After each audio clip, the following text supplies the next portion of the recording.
Right now on Wildlifers, Stephanie heads to New Mexico with Keaton Beaty for a rare opportunity to get up close and personal with a bugling bull elk. Keaton has been on a waiting list for years to draw this elk tag, so Stephanie decided to hand hers over to the young hunter and join along for this experience of a lifetime. It's where I got my first elk. I'm really excited that Keaton's going to get to hunt this week.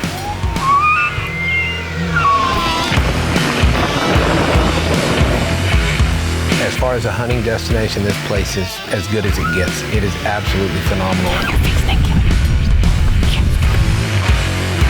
Of course, we're having it run.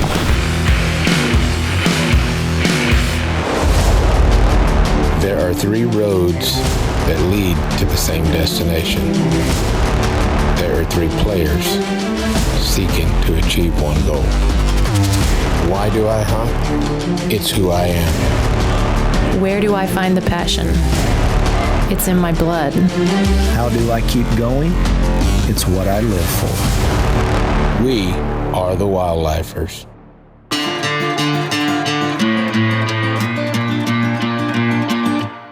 Tri-State Outfitters, Bridger Petrini, is, in my opinion, the best outfitter in the Midwest by a factor of immeasurable proportion. I've known him his whole life. I knew his father, and they have that business down to a science. Not a weak link in it. I consider them basically like my family, my extended family. I enjoy going to see them during the hunting season. It's like, you know, seeing cousins and friends that you haven't seen in a long time. One of my most memorable hunts here was my drop tine elk. Drop tine elk are pretty uncommon anyway, and the hunt was epic. We get about 300 yards and he beds. So we sit and we wait. It was like heaven sent the rain. This amazing just rain shower just came over us. We were soaking wet, but it made great cover. As soon as it started raining, we got up and we made it about 75 yards and cut the distance and got a lot closer where as soon as elk got up, I could get a shot at him. Got him right sensitive. This drop tine's ridiculous. It's a drop club. Memories like that are, I don't know, you never lose them. And I'm hoping Keaton has something like that this week. My name's Shad Beaty. I had the pleasure of meeting Stephanie Brayman 2 years ago when my daughter Keaton and I came to a bear hunt here at the ranch. We came out a day early before our hunt was due to start, and we met Stephanie, and she was just very gracious and kind of took a liking to my daughter. She was a young female hunter, and she invited us to go along the last day of their hunt with them, which turned out to be just an epic 19-hour bear hunt. Growing up hunting with my dad and other family members too, hunting, it was really fun. And when I shot my first deer, that was the first animal I'd ever killed, it was very fun. I remember walking up to the deer and just taking pictures and enjoying that moment with my dad, and it's something that I've liked doing with just him, just to get away from everything else. I feel like if he wasn't a hunter, I feel like I wouldn't be here right now doing all these fun hunts and all the opportunities that I've had. She's been on the waiting list to hunt elk. I don't think she was gonna get to go for like 2 more years. And I thought, man, what better way to just shed some happiness in somebody's life than give her my tag. I still got to go on the hunt. I got to experience it with her, and it was just amazing.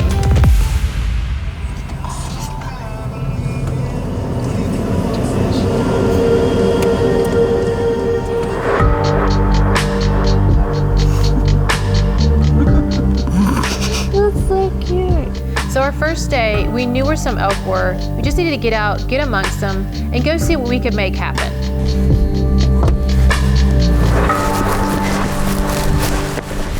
There's some bulls right there. Let's get into the tree.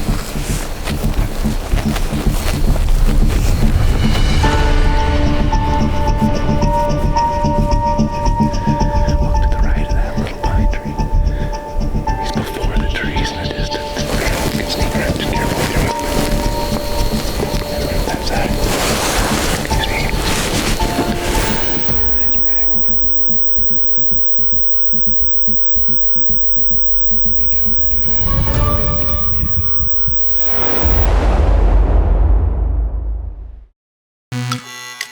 Wildlifers is brought to you by Bill Fick Ford. That's no bull. Vault Aviation, a different kind of whitetail.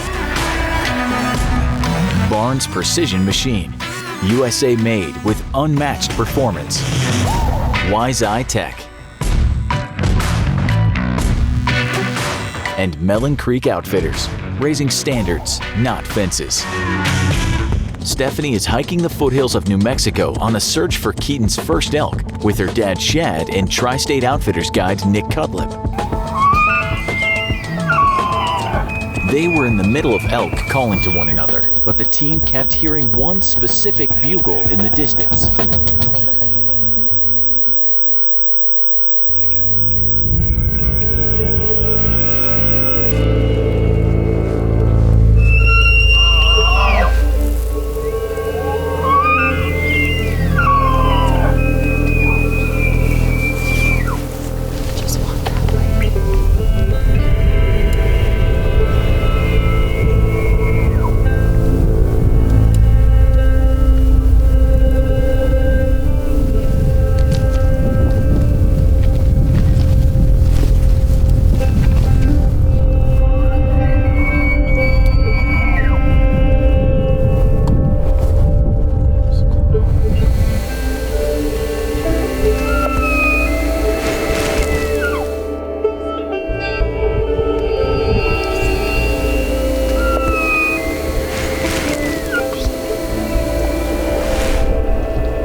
When you're out there in the woods and you're amongst live wild animals and this fog is all over you, it's just, oh, it was such a surreal moment. You know, it gave us cover. The elk couldn't see us. They really couldn't smell very good. We were surrounded by them and hearing them so close to you bugle, and it was a really surreal moment.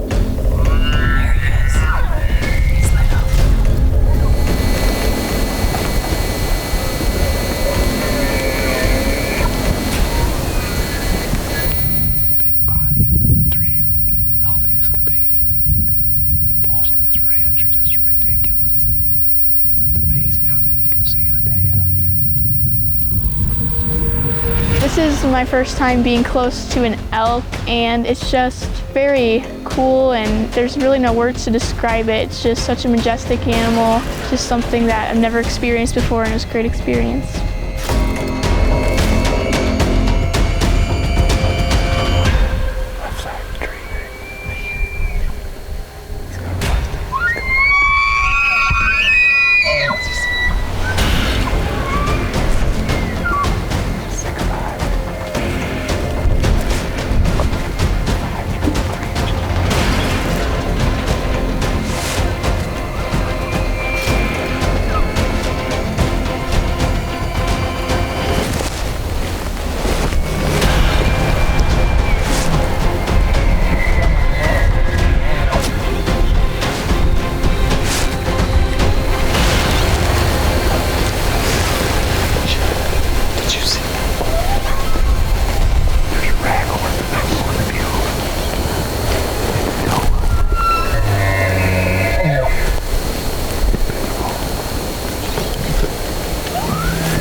The group works through the thick cover until Nick decides they're at a good spot to set Keaton up, with hopes this bull will come out into a small clearing.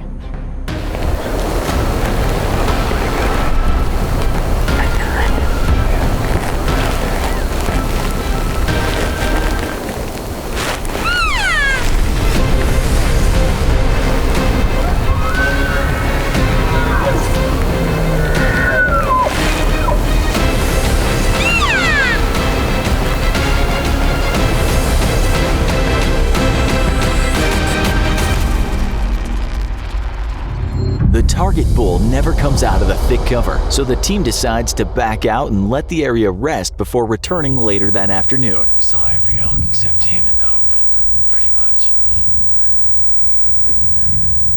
Did you have fun this morning? Me too. I mean, it doesn't get any better than that. Just fog walking amongst the elk. It's so pretty. I know, we were so close to him. It's so fun to be next to an animal that's that big and that sounds like that. I just love it. My goal for the morning for her to hear her first bugle. I think you heard your first 500. Was that your first bugle? Oh, man. I was very surprised that they can make that noise themselves, and it was just something that I'd never heard before, and it was really surreal just to hear it. Well, you want to go eat some breakfast and come back? Do it again later. Good plan. This segment is brought to you by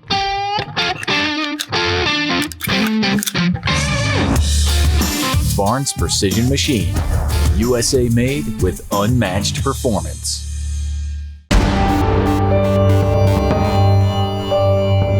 At the end of that first morning hunt, we'd gotten in with about 50 yards of one of our target bulls that we were after, but just too thick. The brush was too thick for us to be able to get to that animal, and so we made the choice to back out and come back in the afternoon. As it turned out, Mother Nature had a surprise for us in the afternoon. We got back into the middle of the elk, but we had a significant rainstorm followed by a significant hailstorm.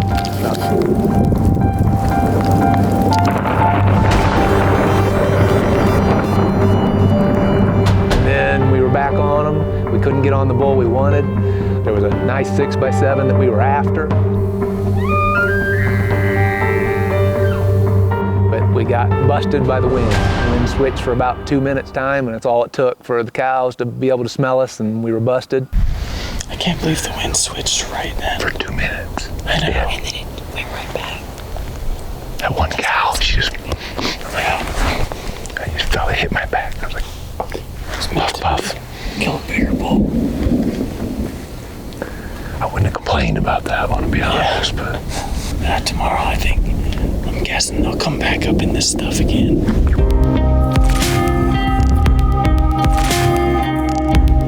As the sun started to break daylight over the New Mexico hillside, the team began their hike back into elk territory, attempting to locate the bull from yesterday's hunt. As they made their way, the conditions seemed they'd present just as much of a challenge as yesterday's, but for different reasons. They're gonna come up this way. They're gonna come up straight up. Yeah, right at our back.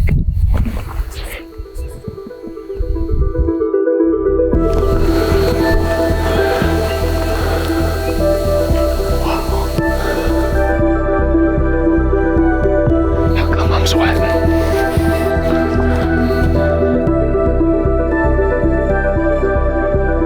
We spent a lot of time this morning hiking up here trying to get the wind in our favor. This is not elk hunting weather. We're all sweating like pigs. But anyway, we have the big boy that we were on all day yesterday. Maybe what, a couple hundred yards from us. So we're gonna try and sneak in and get in a better position. Yeah, we need to get to where we can see that meadow for sure. Set up. As the team advanced toward the meadow, the wind shifted again, and so did the direction the elk were headed. It's nice for a change to have the elk chasing us and the wind in our favor. We haven't had that the whole time. Of course, we're having it run.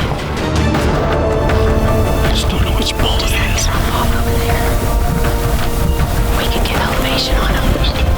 I'm guiding the guide again. I swear I can't help myself.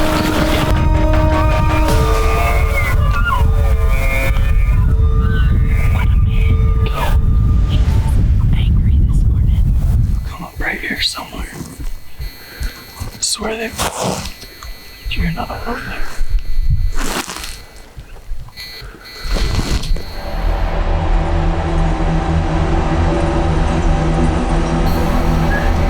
He's a beast.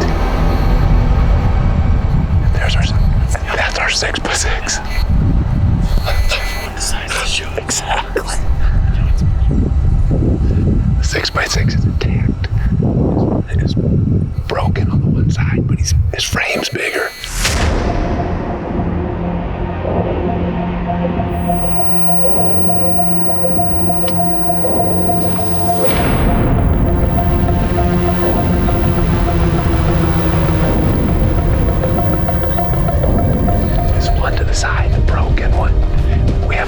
look at him until today. Now the 6x6 over the hill, we think is the same one from yesterday that we can hear. It's that big, growly, deep bugle. This broken one, he's a bigger bull than the 6x6 that we're looking at as well, but either one of them gets in range, I'll take them.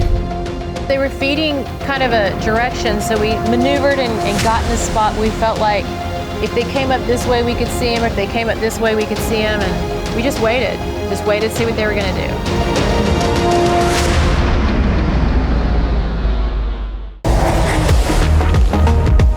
For more information on hunting with Tri-State Outfitters, make sure to give them a call or visit them on their website.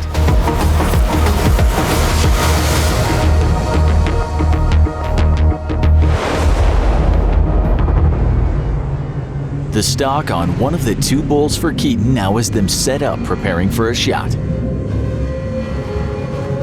As the herd moves closer, it appears the larger yet broken bull is closing the distance, while the smaller 6x6 with the distinct bugle feeds the opposite way.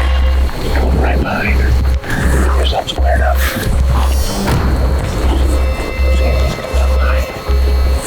All kinds of time. We don't know we're here. You gotta believe. You see him? You see him, Gil? You're good.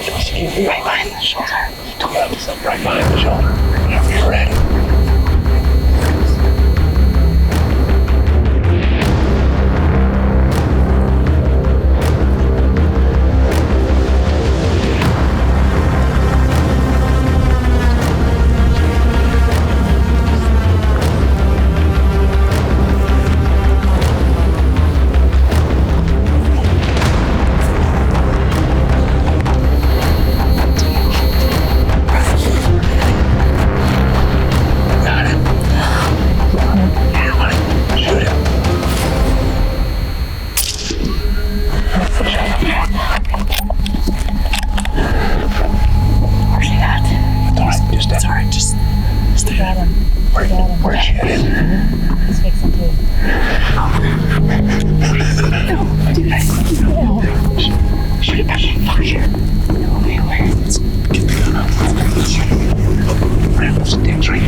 You see him right through the trees. You got it.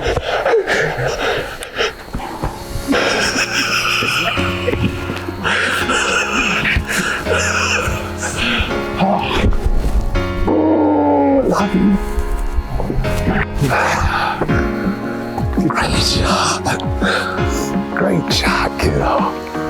Oh, God. Impressive. Thank you. Thank you. He's mad at us. He's gonna come transfer. I was fixing to get off. I was reaching for my body. You gotta be kidding. Your mom's gonna go nuts, sister. If I never shoot one, I'm good. Oh, God. Oh. Oh, you first. You first, sister. You got it. Just go ahead. Grab the edge there. Pull into you. Over here. Pull that answer right towards you. Yeah, sure. He's done, baby. He's done. He's done. Holy cow.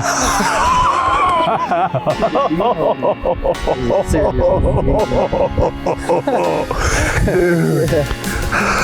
That'll look good on the wall. Look at that head on him. Seriously, this is the first one I've ever been close to, other than when in the skinning check. I mean, they're enormous.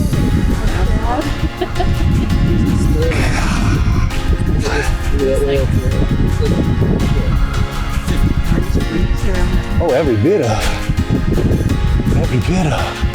His fives are 13.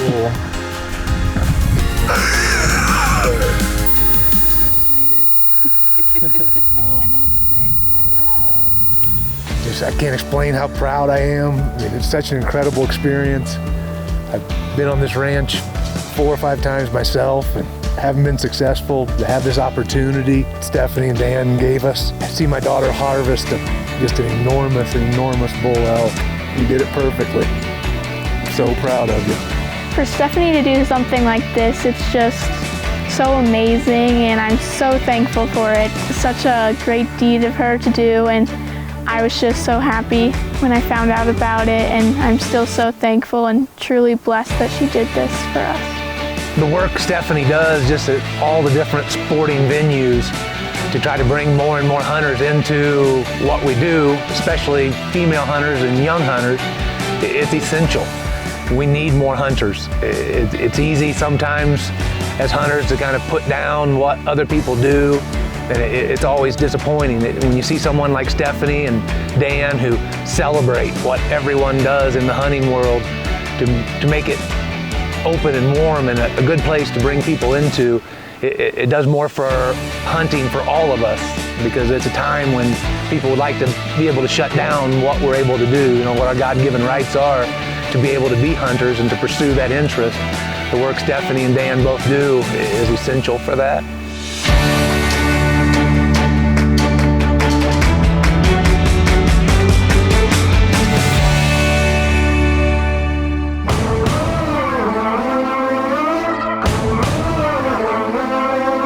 Closed captioning is brought to you by Vault Aviation, a different kind of whitetail.